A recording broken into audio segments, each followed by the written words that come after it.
Ah, t'es là? Je te cherchais. Bon, viens, on va faire l'interview. Allez. Bonjour Bénédicte. Bonjour Benoît. Alors le thème d'aujourd'hui, c'est se mettre dans la peau de l'usager. Alors, est-ce que tu peux nous dire qui tu es et ce que tu fais? Oui. Alors, je m'appelle Bénédicte Revol, je suis chargée de mission relations usagers au SGMAP. J'anime une communauté de pratique qui s'appelle 100% Contact Efficace, où on réunit des agents de ministères, d'opérateurs, d'institutions et de collectivités locales pour travailler sur comment améliorer la relation usager. Sous deux angles, à la fois améliorer l'expérience des usagers et tout en renforçant en fait l'efficacité multicanale des organisations. Alors pourquoi c'est important de se mettre dans la peau de l'usager? Alors, d'une manière générale, c'est important de bien comprendre l'usager, à la fois pour proposer des solutions qui vont le satisfaire et correspondre à ses besoins, et puis également toujours dans une logique d'efficacité pour s'assurer que finalement l'investissement, l'effort et l'énergie qu'on va mettre à déployer de nouvelles actions, de nouvelles solutions, rencontre son public et qu'on soit sûr que ça soit accepté et reconnu par les usagers pour qui c'est fait. En fait, se mettre dans la peau d'usager, ça permet d'intégrer aussi la partie de vécu et d'émotion dans l'expérience que vit l'usager et de sortir un peu de quelque chose qui est forcément tout rationnel. Et puis, une fois que les agents ont pu faire cette expérience-là, ils vont pouvoir devenir finalement les ambassadeurs de l'usager, même quand il n'est pas là. Pour s'exprimer ou pour participer. Et puis, ça permet aussi finalement, en ayant pu faire l'exercice de se mettre dans la peau de l'usager, de garder à l'esprit tout au long du projet, par exemple c'est un projet qui dure, si on a plusieurs temps, toujours avoir en tête les besoins, les motivations, les freins sur la durée, en fait, et pas perdre de vue à un moment le besoin de l'usager pour lequel on essaie d'améliorer le service. Mais est-ce que tu peux nous raconter un exemple d'un projet sur lequel tu as utilisé ce type de méthode pour se mettre dans la peau de l'usager? Alors j'ai un exemple en tête d'une institution culturelle qu'on a accompagnée qui était venue nous demander de l'aider pour améliorer la qualité de l'accueil en fait et d'expérience de visite avec un enjeu qui était d'associer en fait un maximum de direction du musée dans ces travaux d'amélioration. Alors concrètement, vous avez fait quoi? Alors concrètement, on s'est appuyé sur deux outils pour permettre aux agents en fait, de se mettre dans la peau de l'usager. Un premier qui sont les personas.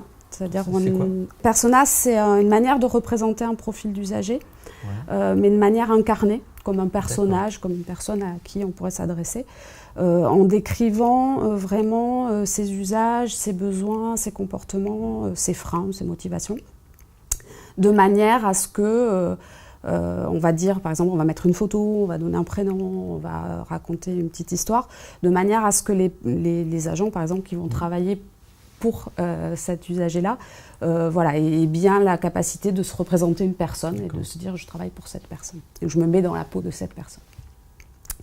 Et puis, on a utilisé un deuxième outil, alors que je vais appeler storytelling, mais qui est de représenter finalement l'expérience de visite. Donc, on avait construite, nous, côté équipe projet, en se basant en fait sur des verbatims, de l'immersion qu'on avait fait. On a raconté finalement une expérience vécue, mais en se mettant sous forme d'histoire, et telle que l'a raconterait en fait l'usager, ou le persona, en parlant à la première personne, en donnant ses émotions, ses réactions, ce qu'on a aimé, pas aimé, de manière à ce qu'après les personnes qui vont devoir intégrer et s'approprier en fait cette expérience soient le plus ancrées possible dans une réalité et puissent s'imaginer vraiment et se projeter dans ce qu'a vécu cette personne.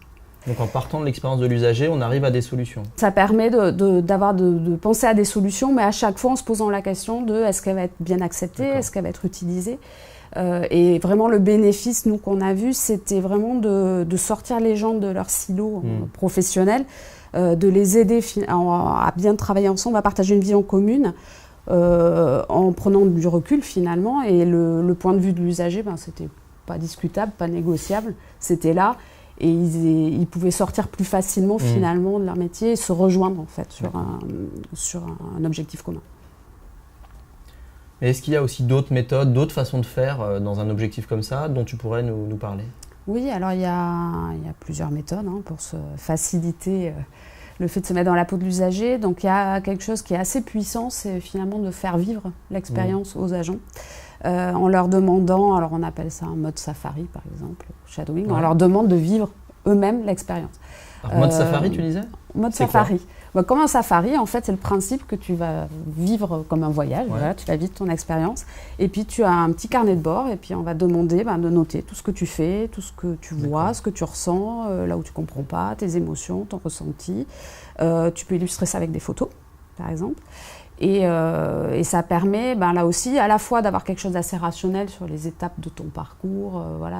Tu as dû d'abord rechercher de l'information, et puis ensuite, je sais pas, tu t'es déplacé quelque part, par exemple. Tu n'as pas trouvé, tu as cherché à t'orienter, tu as demandé à quelqu'un, on continue comme ça. Et à chaque fois, tu peux dire ce que tu as trouvé de positif, de bien, de pas bien, ce qui t'a même étonné, agréablement surpris.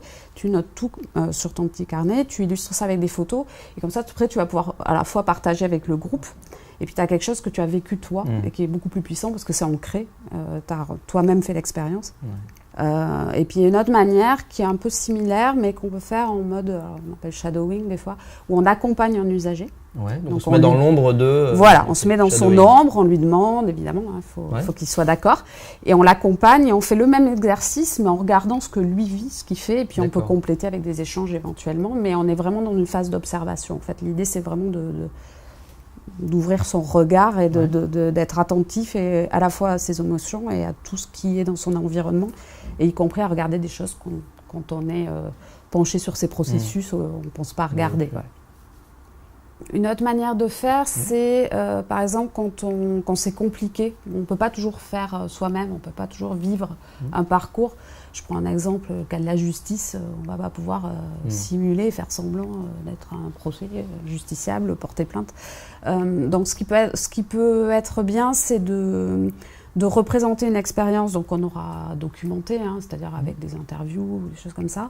Mais pareil, pour que les gens puissent se projeter, vivre et ressentir ces émotions-là, on peut fonctionner par du théâtre finalement et recréer la situation avec des acteurs ou avec des gens pour figurer sous forme de scénettes, alors soit via des vidéos, soit des jeux vraiment de théâtre, des parcours, des expériences, et les montrer ensuite, par exemple, à des personnes qui vont devoir travailler, concevoir un service, améliorer un service, pour qu'ils puissent toujours capter le vécu, l'émotion, le ressenti, toutes les étapes, toujours avec cette notion de dire, on a l'impression de vivre soi-même l'histoire, en fait. Mais parmi toutes ces méthodes pour se mettre dans la peau de l'usager, comment tu choisis la méthode que tu vas mobiliser sur un projet ? Alors, ça dépend de plein de facteurs, en fait.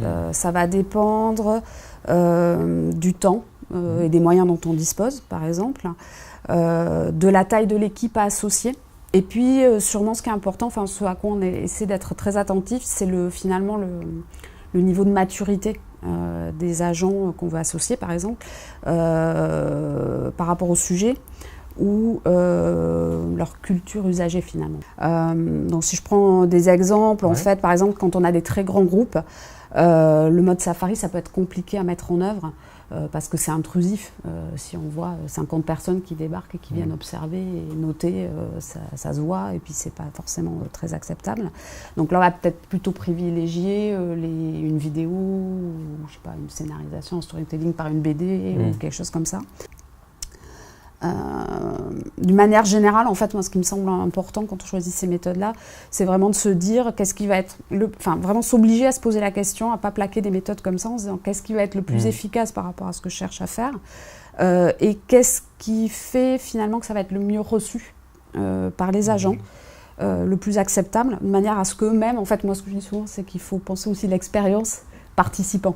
C'est-à-dire se dire est-ce qu'ils vont vivre une bonne expérience et donc est-ce qu'ils vont garder un bon souvenir de ce qu'ils ont fait et qui va les mettre dans des conditions qui font que le projet ou l'atelier ou les réflexions qu'on cherche à mener vont avancer le mieux possible. Donc en fait, il faut se mettre dans la peau des agents pour qu'eux se mettent dans la peau de l'usager. C'est ça. Et alors si tu avais 1 ou 2 conseils à donner pour des agents qui veulent se lancer dans un projet comme ça, pour se mettre dans la peau de l'usager ? Le premier, c'est que parfois c'est difficile en fait pour les agents de changer de casquette, de sortir de leur métier et puis d'arriver à se mettre dans la peau des usagers.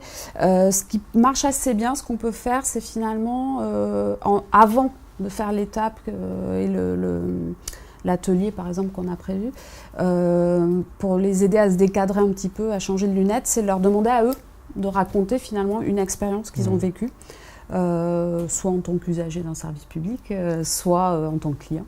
Voilà. Un autre conseil que je donnerais, c'est vraiment de mixer les méthodes en fait. C'est-à-dire se mettre dans la peau du usager, c'est bien parce que ça permet de vivre une expérience et souvent c'est plus ancré, on le garde mieux en mémoire. Mais ça ne remplace pas le fait d'écouter les usagers directement, ça ne remplace pas le fait de les associer directement. C'est vraiment très complémentaire et ça permet d'avoir une espèce de panorama avec plusieurs angles de vue et souvent c'est assez riche parce qu'on voit des choses différentes à chaque fois et ça vient enrichir la vision. Et puis, dernier conseil, mais qui n'est pas vraiment un conseil, qui est plus un encouragement, d'oser le faire, d'essayer, parce que c'est assez addictif en fait, et on a du mal à s'en passer après. Merci Bénédicte. Avec plaisir.